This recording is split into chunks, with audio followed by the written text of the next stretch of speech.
तंज कृपा सिंधु नर रूप हरि। सद्गुरुदेव भगवान में हमारी भगवत बुद्धि कैसे दृढ़ हो, कृपया मार्गदर्शन कीजिए।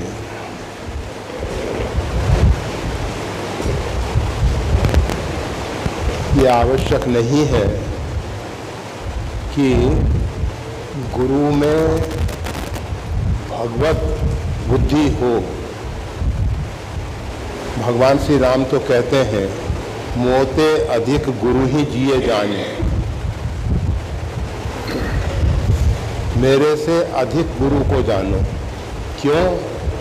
क्योंकि गुरुदेव हमारे लिए सुलभ हैं। भगवान को हमने सुना है, भगवान के विषय में सुना है, अभी देखा नहीं। गुरुदेव हमारे नेत्रों के सामने नर रूप में साक्षात विराजमान हैं। तो अच्छा ये है कि भगवत बुद्धि से ज़्यादा श्रेष्ठ मोते अधिक, परमात्मा से भी अधिक। ये बात निर्विवाद सत्य है कि कोई भी गुरु अपने आप को ना तो भगवान मान सकता है, ना भगवान के सदृश मान सकता है।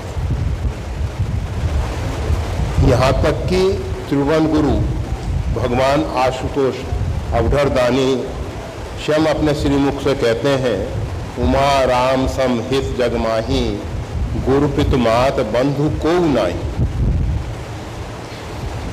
भगवान के सदृश माता पिता गुरु को नहीं। सुर नर मुनि सबकी यह रीति, स्वार्थ लाग करहि सब प्रीति। सबके अंदर कुछ ना कुछ स्वार्थ है। गुरु भी चाहते हैं कि शिष्य जो है उनके बताए हुए मार्ग पे चलकर एक आदर्श मानव बन सके, अथवा आदर्श भक्त बन सके, साधक बन सके, और साधना में, साधना की जो पराकाष्ठा है, परम सिद्धि अर्थात निश्रेयस की प्राप्ति, वहाँ तक पहुँचे, ऐसी गुरु की भी अपेक्षा है। केवल एकमात्र परमात्मा ही है जो अहेतुक कृपा करते हैं। वो सर्वसमर्थ है, परमात्मा कुछ चाहते नहीं हैं, और अगर वो कुछ चाहेंगे तो उनकी इच्छा शक्ति जो है, जो उनके अंदर संकल्प स्फुरित होता है, उसको क्रिया शक्ति तत्काल क्रियान्वित कर देती है।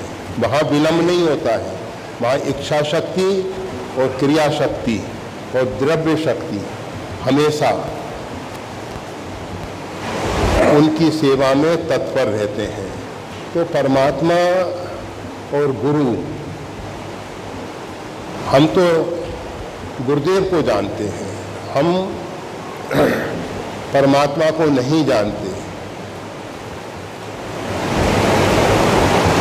सहजोबाई कहती हैं, एक बार अवसर आए तो परमात्मा को छोड़ा जा सकता है, परंतु गुरुदेव को नहीं छोड़ा जा सकता। तो इस भक्तों की इस प्रकार की भावना रहती है। ये बात अपने आप में निर्विवाद सत्य है कि नर रूप हरि है। वो रूप उनका आकृति जो है नर की है, परंतु उनके अंदर साक्षात परिपूर्णतम ब्रह्म परमात्मा विराजमान है। परंतु हम देखते रूप को हैं, हम उनके स्वरूप तक नहीं पहुंच पाते। उनका स्वरूप हमारे मन बुद्धि से परे है। परंतु अगर उस स्वरूप की आराधना उपासना करनी है तो रूप में की जाती है, अर्थात शरीर में की जाती है। हम तो अगर शरीर भी दूर है तो हम उनकी पादुका रख के उस पादुका में वो भावना कर लेते हैं। और पादुका की जो भावना है और पादुका की भावना के साथ साथ पादुका की तरफ से जो हमको मार्गदर्शन मिलता है, आप सबने रामचरितमानस में पढ़ा है कि भरत जी महाराज जो हैं भगवान श्री राघवेंद्र की पादुका प्रतिष्ठित कर रखे हैं और उनसे आज्ञा लेकर राजकाज करते हैं। शासन पादुका का चलता है, भरत जी का शासन नहीं है, भरत जी तो सेवक बन के। तो इसी प्रकार से शिष्य साधक जो है पादुका का आदेश लेके अगर अपने कर्म पथ पे आगे बढ़े तो अच्छा है। और दृढ़ता की बात जहाँ तक कही जाती है, लिखा है भगवत बुद्धि कैसे दृढ़ हो। दृढ़ता के लिए सबसे पहले निर्ममो निरहंकारा सम दुखा सुखा क्षमी संतुष्टा सततम योगी यतात्मा दृढ़ निश्चय।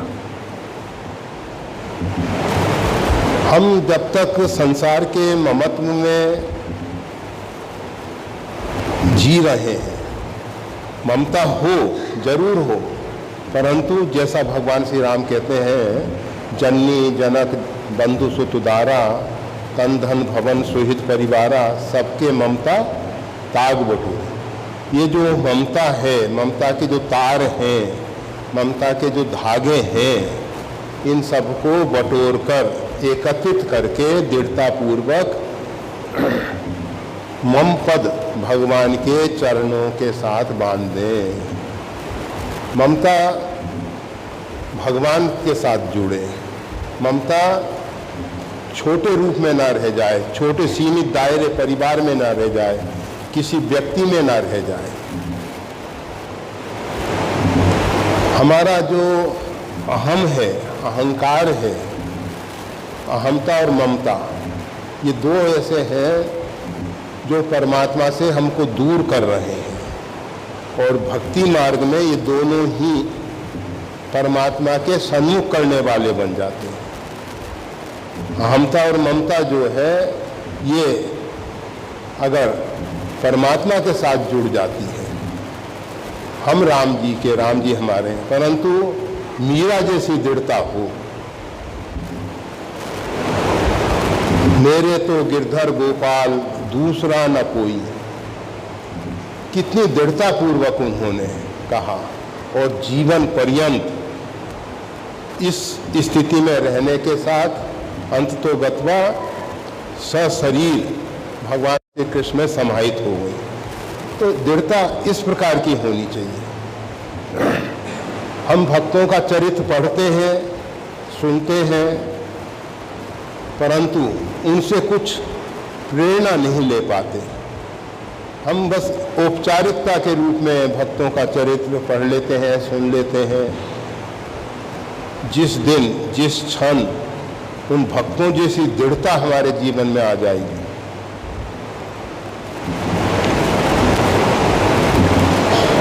उसी दिन, उसी क्षण कल्याण हो जाएगा। तो इस विषय में बहुत ज़्यादा तो नहीं कहना है। हम उन गुरुदेव के चरण कमल की वंदना करते हैं। बंदौ गुरुपद कंज, चरण जो है कमल सदृश है, अर्थात निर्लिप्त है, कहीं आसक्ति नहीं, मोह नहीं, कहीं फंसते नहीं। संसार में रहते हुए, जैसे जलाशय में कमल रहता है, जल से उसकी उत्पत्ति होती है, जल ही उसका जीवन है। अगर जल सूख जाएगा तो कमल समाप्त हो जाएगा, फिर भी उससे निर्लिप्त रहता है। इसी प्रकार से हम संसार में रहें और कम से कम गुरुदेव के विषय में जो कहा गया है, बंदौ गुरुपद कंज, उसके पीछे यही उद्देश्य है। उपास्य के गुण उपासक में आ जाते हैं। इसलिए हम गुरुदेव के चरण कमल की वंदना करते हैं। हमारे जो आचरण है वो भी गुरुदेव के सदृश निर्लिप्त भाव से हैं। रहे संसार में, रहे परिवार में, परंतु निर्लिप्त भाव से रहे। नरसिंह मेहता गृहस्थ आश्रम में रहते हुए निर्लिप्त भाव से भगवान के साथ जुड़े रहे और भगवान को उनके कार्यों के लिए अनेकों बार, एक बार नहीं अनेकों बार, ऐसा कहा जाता है कि भक्तमाल में सबसे अधिक नरसिंह मेहता जी के लिए भगवान को उनके कार्य संभालने के लिए आना पड़ा। तो इतने हम निर्लिप्त भाव से, यह नहीं कि भगवान करेंगे, ऐसा नहीं। भगवान के ऊपर जब हमने पूर्ण रूपेण भार रख ही दिया है तो हमको सोचने की भी जरूरत नहीं है। बस भगवान के नाम संकीर्तन में मस्त रहें। तो कृपा सिंधु न रूप हरि। ज़्यादा इस विषय में अभी नहीं कहना है। एक रामचरितमानस संबंधी प्रश्न भी हैं तो उसमें भी थोड़ा देख लेते हैं। श्री भरत जी नाम सुमरन, श्री राम जी मिटिहि पाप प्रपंच सब, अखिल अमंगल भार, लोक सुजस पर लोक सुख, सुमरत नाम तुम्हार। आयुष होई तो रहूं सनेमा, बोले मुनितन पुलक सप्रेमा, समझब कहो करो तुम सोई, धर्म सार जब होए सोई। नंदीगांव में श्री भरत जी राम काज संभालते हुए कठिन ऋषि धर्म का नियम से पालन करते हैं।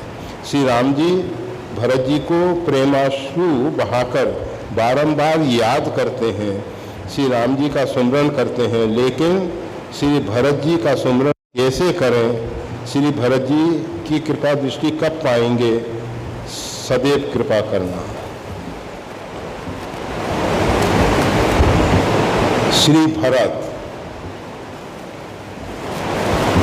भरत सरिस को राम सनेही, जग जप राम राम जप जेही। सारा संसार परमात्मा का चिंतन करता है, भगवान का नाम सुमरन करता है, भगवान का नाम संकीर्तन करता है, परंतु भगवान श्री राम भरत जी का सुमरन करते हैं।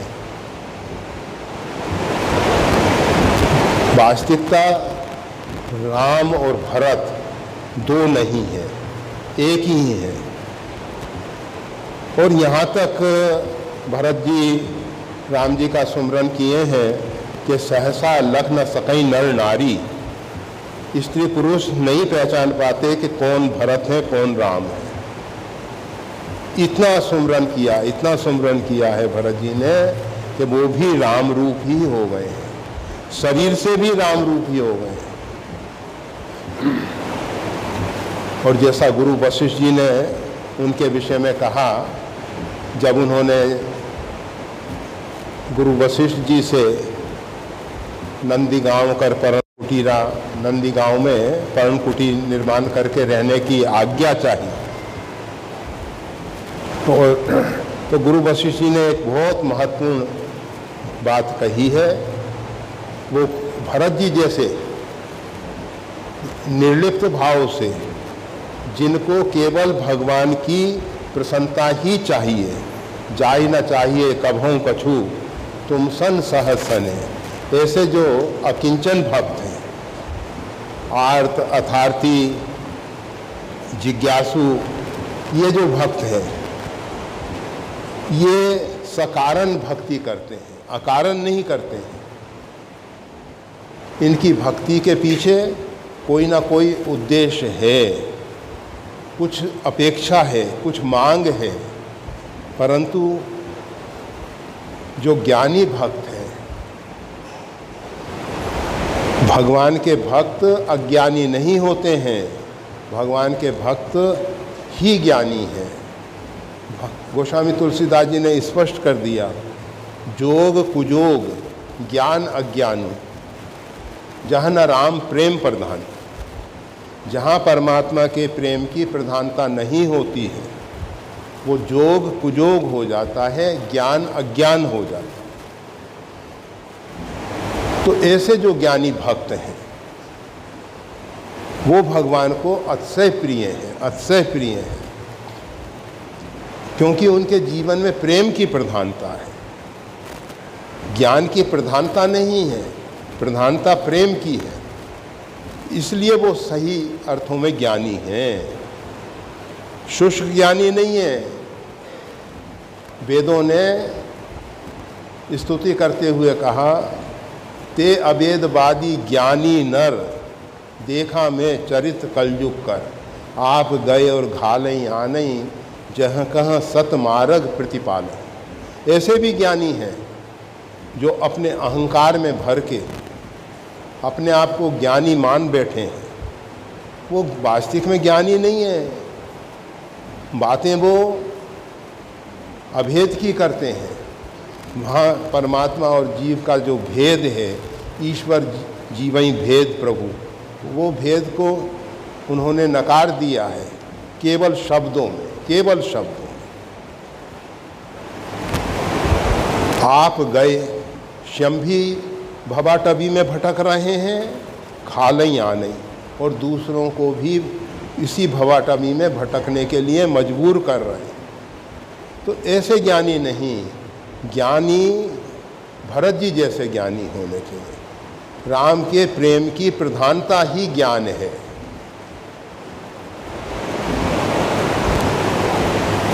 जिनके दृष्टि में सो सब धर्म करम जरी जाऊ, जहाँ न नाम पद पंकज भाऊ। सो वो धर्म कर्म सब में आग लग जाए, जहाँ न राम के, भगवान श्री राघवेंद्र के चरणों में प्रेम की प्रधानता नहीं। तो ऐसा धर्म कर्म हमको नहीं चाहिए। तो ऐसे जो ज्ञानी भरत जी जैसे भक्त हैं, उनके लिए कहा जाता है, समझव कहो करऊँ तुम सोई, धर्म सार जग होए सोई। जो आप समझते हैं, जो आप कहते हैं, जो आप करेंगे, वही धर्म का यथार्थ सार होगा। हम हमेशा कहते आ रहे हैं, आप सब सुनते आ रहे हैं, महाराज धर्म का निर्वाह करने के लिए महाराज दशरथ, धर्म न दूसर सत्य समान। सत्य के समान कोई दूसरा धर्म नहीं है, परंतु सत्य स्वरूप परमात्मा को ही वन में जाने, अर्थात अपने से दूर कर देते हैं। तो ऐसा धर्म किस काम का? धर्म की दुहाई दे के रावण जो है सन्यासी का वेश धारण करके, गृहस्थ का धर्म होता है अतिथि की सेवा करना, आतिथ्य देवो भव। भगवती सीता आदिशक्ति जगदम्बा अतिथि सेवा के लिए मर्यादा का अतिक्रमण करके, लक्ष्मण रेखा का अतिक्रमण करके बाहर आती हैं कि अतिथि भूखा न जाए, अतिथि असंतुष्ट ना हो। परंतु क्या परिणाम आया? धर्म का जो ये बाह्य रूप है, धर्म की जो ये औपचारिकताएं हैं, ये धर्म हमको नहीं चाहिए। हमें वो धर्म चाहिए जो भरत जी जैसे संत हमारे लिए निर्धारित करें। और प्रश्न कह रहा है, भरत जी का सुमिरन हम कैसे करें? उसके विषय में श्रीमद् गोस्वामी तुलसीदास जी ने अयोध्या कांड का प्रारंभ करते हुए एक दोहा लिखा, श्री गुरु चरण सरोज रज निजमन मुकुर सुधार।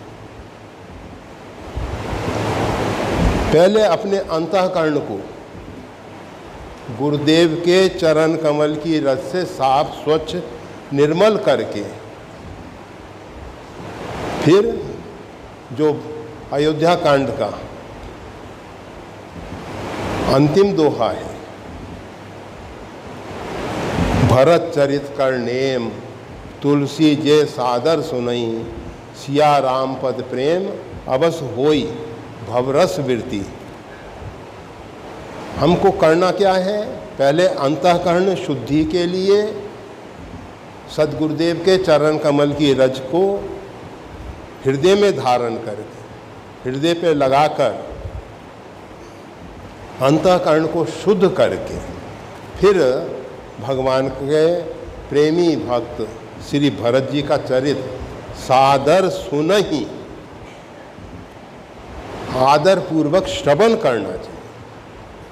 वैसे तो भक्त और भगवान का चरित कहत सुनत सबकर हित हो, कहने और सुनने से सबका हित है, फिर भी भरत चरित के विषय में श्रीमद् गोस्वामी तुलसीदास जी महाराज कह रहे हैं, सादर सुनहि, आदर पूर्वक उसका श्रवण करें। केवल श्रवण के समय श्रवण करें, श्रवण के समय चिंतन मनन अगर करने लग जाएंगे तो जो चरित्र का महत्वपूर्ण भाग है वो हमारे अंदर प्रवेश नहीं कर पाएगा। इसलिए श्रवण के समय केवल श्रवण करें और फिर श्रवण करने के उपरांत उस पर मनन करें। करने के उपरांत उस समय आप भले ही माला लेके बैठ जाओ और नाम सुमरन करते हुए, नाम जप करते हुए भरत चरित का मनन करिए और फिर आप पाएंगे सिया राम पद प्रेम अवस होई। भगवान श्री सीताराम जी के चरणों में अवश्य प्रेम होगा और भवरस से वृत्ति होगी, वैराग्य हो जाएगा। और जब आपको भगवान श्री राम के चरित्र में या भगवान के चरणों में अनुराग होगा, प्रेम होगा, फिर आपको भरत जी दिखाई देंगे कि देखो इन महापुरुष के कृपा प्रसाद से, इनके चरित्र को सुनने समझने से आज भगवान श्री राघवेंद्र के हम विशेष कृपा पात्र बन सके।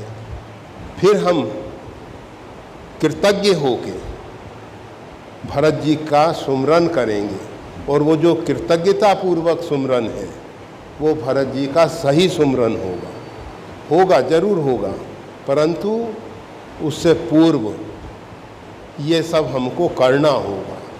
भरत जी के कृपा प्रसाद से हमको भगवान श्री राघवेंद्र के चरणों में अनुराग हुआ। गोस्वामी तुलसीदास जी कह रहे हैं अवश्य होई, उसमें कोई संदेह नहीं है, शक नहीं है। और संतों की वाणी में भगवान शंकर ने रामचरितमानस पे सत्यम शिवम सुंदरम हस्ताक्षर किए हैं। इसका एक एक अक्षर सत्य है रामचरितमानस का। तो बस उस पर दृढ़ विश्वास करके और जब तक हमको संसार में मोह आसक्ति है तब तक ना तो हम संतों से सच्चा प्रेम कर सकते हैं और ना हम भगवान से सच्चा प्रेम कर सकते हैं। हमारा प्रेम जो है निर्वासिक नहीं होता, हमारे प्रेम में कुछ ना कुछ अपेक्षाएं रहती हैं। परंतु जैसे विभीषण जी जब लंका की ओर लंका से भगवान श्री राम के पास आ रहे थे तो उनके मन में कुछ वासना थी, और कुछ प्रथम वासना रही। मन में विचार आया कि सुग्रीव ने भगवान की शरणागति स्वीकार की, सुग्रीव के लिए भगवान श्री राम ने बाली का वध करके किष्किंधा का राज, उसकी पत्नी रूमा इत्यादि सब कुछ प्रदान कर दिए, सब कुछ प्रदान कर दिए। तो भगवान श्री राम की हम शरण में जा रहे हैं भगवान श्री राम हम पर कृपा करेंगे। और भगवान ने विभीषण को संबोधन करते हुए कहा लंकेश। आते ही भगवान ने उनको लंकेश बना दिया संबोधन में। तब विभीषण को लगा ये तो अंतर्यामी है, मेरे अंदर की जो भावना, जो वासना, जो इच्छा पैदा हुई थी उसको इन्होंने समझ लिया है। तो स्पष्ट कर दिया भगवान से, उर्कज प्रथम वासना नहीं, मेरे अंदर कुछ वासना थी परंतु प्रभुपद प्रीत सरिसो वही, भगवान के चरणों के प्रेमा भक्ति की सरिता में वो बह गई। अब मेरा मन जो है निर्वासनिक हो गया है। तो जब हमारे अंदर भगवान सीताराम जी के चरणों में प्रेम होगा तो संसार से वैराग्य अवश्य हो जाएगा, अवश्य होए भव रस वृत्ति। और जब ऐसा हो जाएगा तो इतनी ऊंची कक्षा में पहुंचाने वाले महापुरुष श्री भरत जी, जिनके चरित्र ने हमको उस कक्षा तक पहुंचा दिया है, अर्थात संसार से दृढ़तापूर्वक वैराग्य और परमात्मा के चरणों में अनुराग, तो फिर उनका जो सुमरन होगा वो सही सुमरन होगा। श्री भरत जी का सुमरन कैसे करें? श्री भरत जी की कृपा दृष्टि कब पाएंगे? देखो, भगवान की कृपा दृष्टि पाना सरल है। भरत जी की कृपा दृष्टि, भरत जी जैसे संतों की, भरत जी जैसे भक्तों की कृपा दृष्टि मिलना हमारे विचार से कठिन है, परंतु असंभव नहीं है।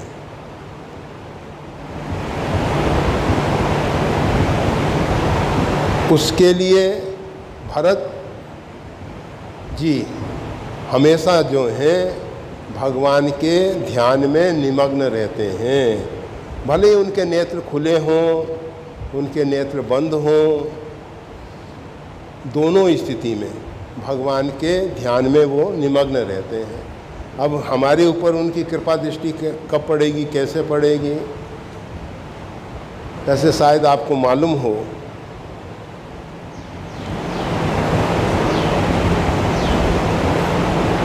जगत गुरु स्वामी रामानंदाचार्य जी महाराज के माता पिता ने ऋषिकेश में भरत जी की आराधना उपासना की और भरत जी के कृपा प्रसाद से जगत गुरु स्वामी जी का भूमंडल पे आविर्भाव हुआ। तो ये भरत जी की उपासना ऋषिकेश में भरत जी का मंदिर है, उसमें भरत जी के चरण जो हैं ढके रहते हैं। साल में केवल एक दिन, अक्षय तृतीया के दिन भरत जी के चरणों का दर्शन होता है और उस दिन लोग 108 परिक्रमा करते हैं भरत मंदिर की। और ऐसा कहा जाता है कि भगवान नारायण का, बद्री नारायण जी का दर्शन का जो फल है वहाँ भरत जी के चरणों के दर्शन से और भरत जी के मंदिर की प्रदक्षिणा से प्राप्त हो जाता है। तो अगर भरत जी की कृपा दृष्टि पाना है तो भरत जी की उपासना करनी होगी। किस प्रकार से करनी होगी? वैसे आपको ये बता दें, ऋषिकेश में भरत जी का जो विग्रह है वो भगवान विष्णु का ही विग्रह है। शंख चक्र गदा पद्म नारायण के हाथ में है, वही श्री भरत जी का स्वरूप है। अब भरत जी जो हैं विष्णु रूप में है। भगवान श्री राम अर्थात परिपूर्णतम ब्रह्म भगवान श्री राम जब भूमंडल पे अवतरित होते हैं, अनशन सहित मनुज अवतारा लेहूं दिनकर वंश उदारा, तो अपने अंशों के साथ आते हैं। तो उनके अंश कौन से हैं? यशांशो जातो ब्रह्मा विष्णु महेश्वरा स राम दाशरथी बभू।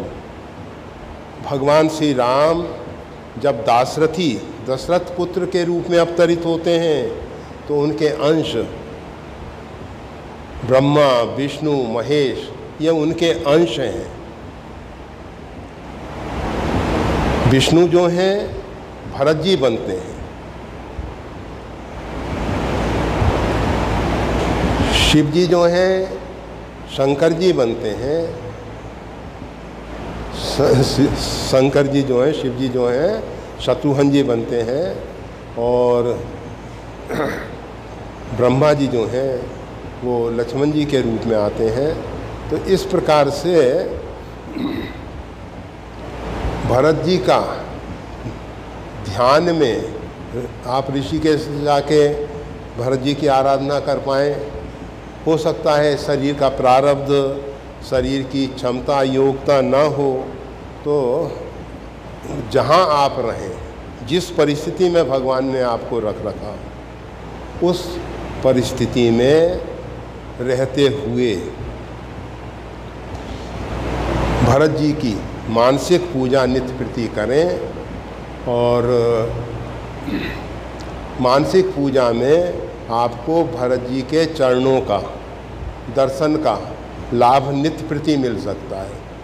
ऋषिकेश में साल में एक बार मिलता है और वर्ष में एक बार मिलता है। आप यहाँ जहाँ भी रहें वहाँ भगवान का ध्यान करें, भरत जी का ध्यान करें विष्णु रूप में, और ध्यान करके उनके चरण कमल का ध्यान करें, उसका अभिवादन करें, और उनकी जब कृपा दृष्टि आप पे पड़ेगी ही, उसके लिए आपको सोचना नहीं है, उनसे प्रार्थना भी नहीं करनी है। अगर कोई व्यक्ति निष्काम भाव से श्री भरत जी की उपासना करेगा, वैसे इस भारत भूमि में भरत जी का स्वतंत्र मंदिर केवल ऋषिकेश में ही हमको दिखाई देता है। चारों भाइयों के साथ भरत जी हैं, परंतु केवल भरत जी वो ऋषिकेश में ही दिखाई देते हैं।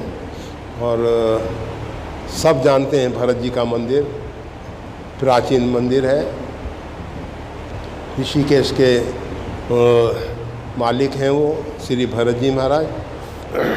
तो बस आप जहाँ रहें, श्री भरत, एक समय वो था जब भरत मंदिर के नज़दीक से गंगा प्रवाहित होती थी। अभी तो गंगा वहाँ से दूर चली गई है, पर उसका स्मरण इसलिए किया जा रहा है कि जब आप ध्यान में भरत जी की उपासना करेंगे, अर्चना वंदना करेंगे, उसमें सर्वप्रथम गंगा स्नान करेंगे। अभी भी बसंत पंचमी के समय भरत जी जो हैं गंगा स्नान के लिए स्वयं जाते हैं। ऋषिकेश में भरत जी जो हैं बसंत पंचमी के समय गंगा स्नान के लिए पधारते हैं। पहले गंगा भरत मंदिर के बिल्कुल नज़दीक थी, अभी गंगा थोड़ी दूर है। तो आप भी भरत जी की उपासना में, मानसिक उपासना में पहले गंगा स्नान करेंगे। गंगा स्नान करके भरत जी के मंदिर में प्रवेश करेंगे, और प्रवेश ऐसे समय में करेंगे जिस समय पुजारी भी मंदिर में ना हो, अर्थात प्रातःकाल ब्रह्म मुहूर्त में आप प्रवेश कर जाइए और प्रवेश करने के बाद भरत जी का चरणों का ध्यान करेंगे, चरणों का दर्शन करेंगे और बैठ के भले ही आप भरत जी का नाम सुमरन करें अथवा राम जी का नाम सुमरन करें। भरत जी को प्रसन्नता होगी अगर राम नाम सुमरन करेंगे आप, और भरत जी के चरणों का ध्यान करेंगे तो भगवान श्री राम को प्रसन्नता होगी। और बस वैसे पहले ही कहा गया भरत और राम, कहने के लिए दो हो सकते हैं, दो नहीं हैं। इस प्रकार से भरत जी की कृपा दृष्टि आपको, हमको, सबको मिल सकती है। दृढ़तापूर्वक कुछ करने की ज़रूरत है, बिना किए कुछ नहीं पाया जाता, और बिना किए जो मिलता है उसके महत्व को हम समझ नहीं पाते हैं, उसके प्रति फिर हमारी महत्व बुद्धि नहीं होती है। इसलिए कुछ करके पाएं। जय श्री राम।